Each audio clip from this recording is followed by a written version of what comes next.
जयकारा बोलो मेरे श्री गुरु महाराज की जय। गुरुमुखों, एक कोई व्यक्ति था जिसका एक नियम था, हर साल गंगा नदी के घाट पर जाना और स्नान करके वापस आ जाना।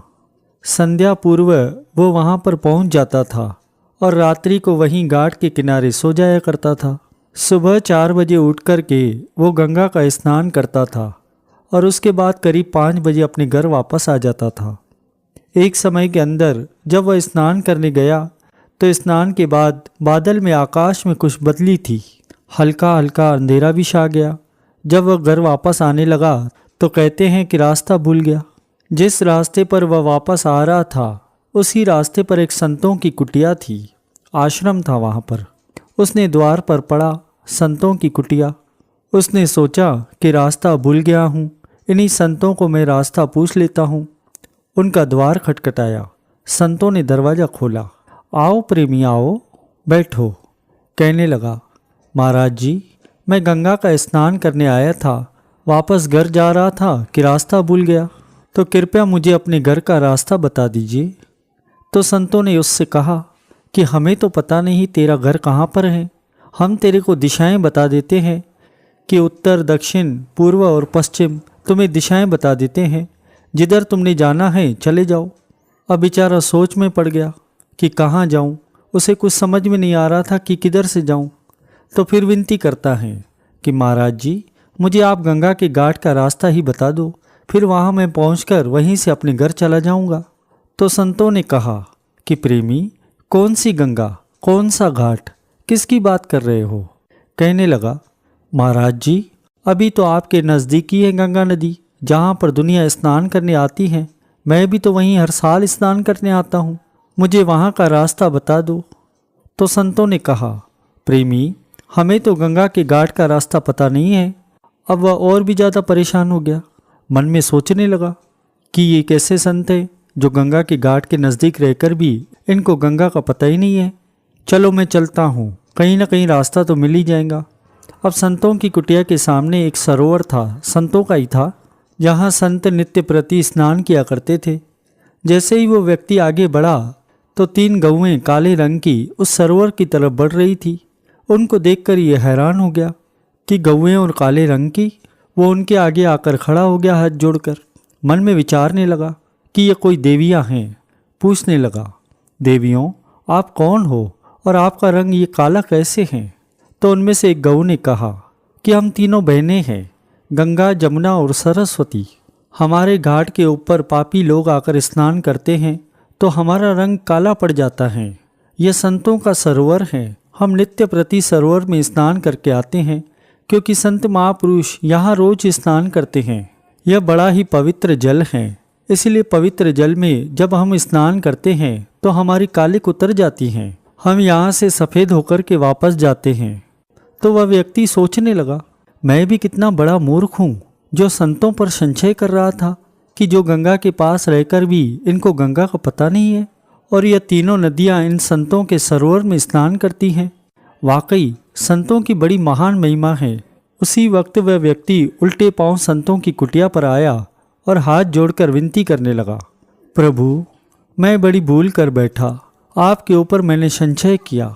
मैंने आज आपकी महिमा को जाना कि जिन नदियों के ऊपर लोग स्नान करते हैं वो नदियां तो संत महापुरुषों के चरणों की दासी हैं, वो उनके घाट में आकर स्नान करती हैं। प्रभु, मुझे क्षमा करना। तो संतों ने फरमाया कि प्रेमी, सत्संग की बड़ी महान महिमा है। महापुरुषों के चरणों के अंदर जो भी आता है उनको सच्चा भक्ति का फल मिलता है। तीर्थ जाए एक फल, संत मिले फल 4, सतगुरु मिले अनेक फल, कह कबीर विचार।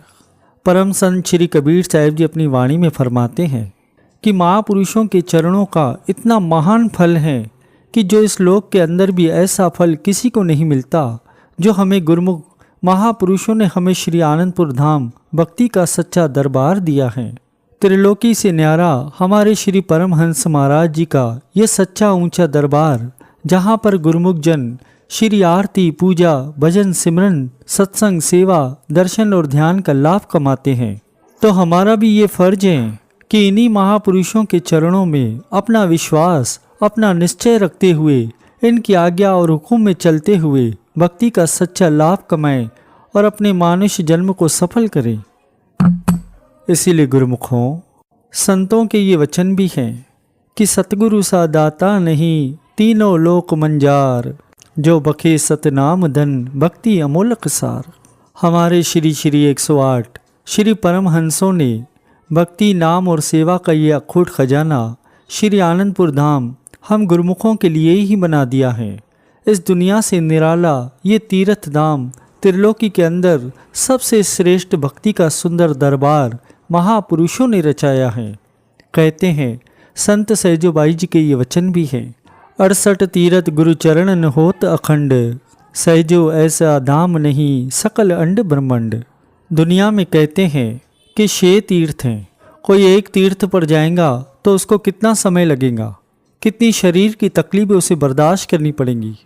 लेकिन महापुरुषों ने इस बात का निर्णय कर दिया कि गुरु चरणों में 68 तीर्थों का फल है और यह फल एक ही जगह मिलता है। वह हमारे श्री परमहंस दयाल जी महाराज जी के श्री चरण कमलों में बैठकर जो गुरुमुख जन अपने नेत्रों के सम्मुख श्री हाजरा हजूर महापुरुषों के दर्शन दीदार कर रहे हैं, उन्हें 68 तीर्थों का फल यहाँ श्री आनंदपुर धाम में गुरुमुखों को प्राप्त हो रहा है। संत कबीर साहब जी ने अपनी वाणी में भी फरमाया है कि जैसे किसी भूमि पर, किसी स्थान पर अगर बरसात होती है तो वह जगह हरी भरी हो जाती है, ठीक उसी तरह जब सद्गुरु अपने प्रेम की वर्षा, अपनी रहमत की बरसात अपने प्रेमियों पर करते हैं तो प्रेमियों का मन भी हरा भरा हो जाता है और वह अपने सद्गुरुदेव महाराज जी के दर्शन दीदार करके निहाल हो जाते हैं, खुश हो जाते हैं, भरपूर हो जाते हैं। जैसा कि इस समय भी अपने सद्गुरुदेव महाराज जी के दर्शन दीदार करके सब निहाल हो रहे हैं। प्रेमियों, जैसा कि हमने हमेशा सत्संग में ये सुना भी होगा कि संत महापुरुषों का इस धराधाम पर आना अपने प्रेमियों के कल्याण के लिए ही होता है। अपने प्रेमियों का प्रेम पूरा करने के लिए ही संत महापुरुष इस धराधाम पर अवतार धारण करते हैं।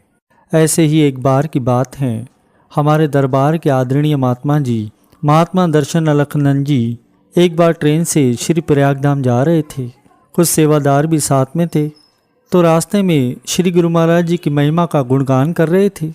तो एक सेवक ने विनती की, महात्मा जी, हम श्री गुरु महाराज जी को याद करते हैं, उनका ध्यान करते हैं, तो क्या श्री गुरु महाराज जी भी हमें याद करते होंगे? तब महात्मा जी ने बड़ा ही सुंदर सा जवाब दिया कि जैसे कोई बच्चा खेल कूद के समय, मौज मस्ती के समय अपने माता पिता को भूल सकता है, लेकिन माता पिता 10 काम करते हुए भी अपने बच्चे को कभी नहीं भूलते। इसी तरह ही हम प्रेमी जन, सेवक जन भले ही कहाँ जहाँ भी रहें, श्री गुरु महाराज जी अपने प्रेमियों का ध्यान भी रखते हैं, उनकी संभाल भी करते हैं और उनको याद भी करते हैं। तो सेवक ने विनती करी, तो क्या आपको ऐसा लगता है कि श्री गुरु महाराज जी हमें भी याद कर रहे होंगे? तब महात्मा जी ने कहा कि ऐसा लगता नहीं है, बल्कि पूरा विश्वास है कि श्री गुरु महाराज जी अपने प्रेमियों को याद करते ही रहते हैं और याद कर भी रहे होंगे। अभी इस बात को मुश्किल से 1 मिनट भी नहीं गुजरा था कि एक सेवादार ने आकर महात्मा जी से विनती करी कि महात्मा जी, श्री प्रयागधाम से श्री सद्गुरुदेव महाराज जी का टेलीफोन आया है। वे आप सबकी कुशल क्षेम पूछ रहे हैं कि सब ट्रेन में आराम से बैठ गए हो।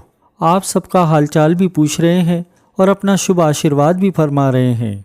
श्री सद्गुरुदेव महाराज जी का ऐसा प्यार देखकर, ऐसी करुणा देखकर, अपनापन देखकर हर एक सेवक की आंखों से प्रेमाश्रु बह निकले। सब ने हाथ जोड़कर श्री सद्गुरुदेव महाराज जी का आभार प्रकट किया।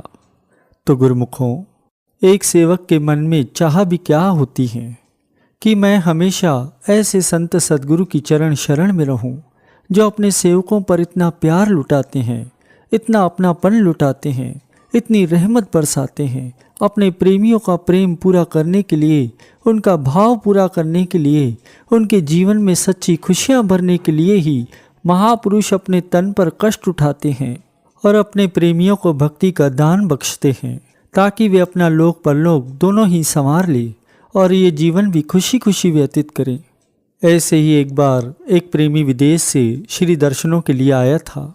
तो श्री चरणों में मत्था टेका, श्री गुरु महाराज जी के दर्शन किए और अपने भाव अनुसार, सामर्थ्य अनुसार जो कुछ भी बेटा पूजा साथ में लाया था वह श्री गुरु महाराज जी के चरणों में अर्पण कर दी। और वह अपने साथ एक स्वेटर लेकर आया था। उसने श्री गुरु महाराज जी के चरणों में विनय की, स्वामी जी, यह स्वेटर मैं खास आपके लिए लेकर आया हूँ। श्री गुरु महाराज जी ने वह स्वेटर अपने पास रख दिया और उस प्रेमी को आशीर्वाद दिया। 20 से 25 दिन श्री दरबार में वह प्रेमी भक्त रहा। श्री गुरु महाराज जी के दर्शनों का आनंद भी लेता रहा और सेवा का भी लाभ उठाता रहा। जब उसने वापस अपने घर जाना था तो श्री गुरु महाराज जी के चरणों में आज्ञा लेने के लिए पहुंचा।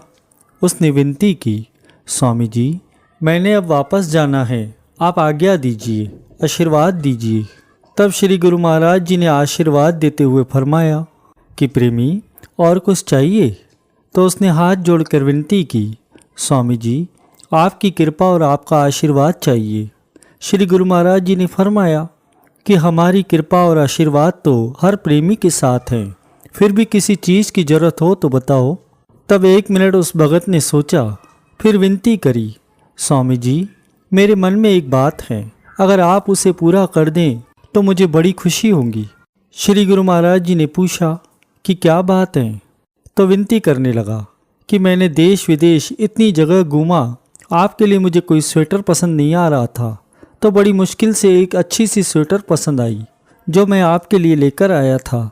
मेरी बस यही विनती है कि आप उस स्वेटर को अगर एक बार पहन लेंगे तो मुझे बहुत ही खुशी होगी। मैंने अब विदेश को जाना है, फिर न जाने मैं कब दर्शनों के लिए आऊँगा। तो श्री गुरु महाराज जी ने एक सेवादार को फरमाया कि जो स्वेटर ये भगत जी लेकर आए थे वह लेकर आओ।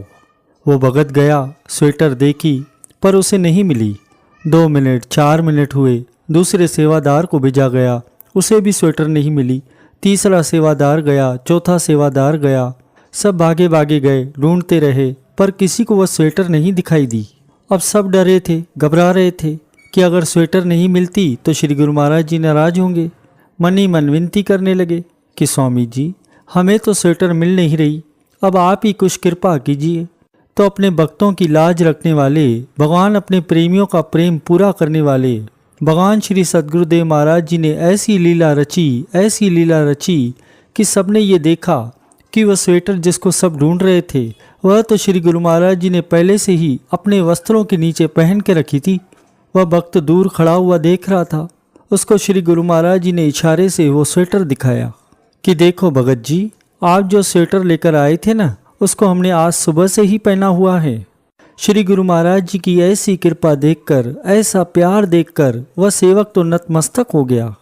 तो प्रेमियों, हम अपने दिल में इस बात का विचार करके देखें कि यहाँ तो बात एक स्वेटर या किसी वस्तु की नहीं है। श्री गुरु महाराज जी की अपने प्रेमियों का प्रेम बढ़ाने के लिए, उन्हें अपने साथ जोड़ने के लिए ऐसी लीलाएं रचते हैं कि प्रेमी जन श्री गुरु महाराज जी के चरण कमलों के साथ जुड़े रहते हैं और श्री गुरु महाराज जी भी अपने प्रेमियों के प्रेम में बन जाते हैं। आज अगर संसार में हमारा किसी से प्यार होता है तो हम उसकी हर बात को मानते हैं। तो हम अपने दिल में ये विचार करें कि क्या हमारा श्री गुरु महाराज जी के साथ प्यार नहीं है?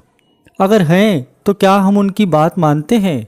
उनकी आज्ञा और मौज के अनुसार क्या हम भक्ति के नियमों की नियमित रूप से परिपालना कर रहे हैं? श्री परमहंस दयाल जी महाराज जी की यह पवित्र मौज है हम सभी गुरुमुखों के लिए कि सभी गुरुमुखों ने 2 घंटे भजन अभ्यास अवश्य करना ही करना है। लेकिन ये हमारे श्री गुरु महाराज जी का, हाजरा हजूर श्री सद्गुरुदेव महाराज जी का हम प्रेमियों के साथ प्यार है।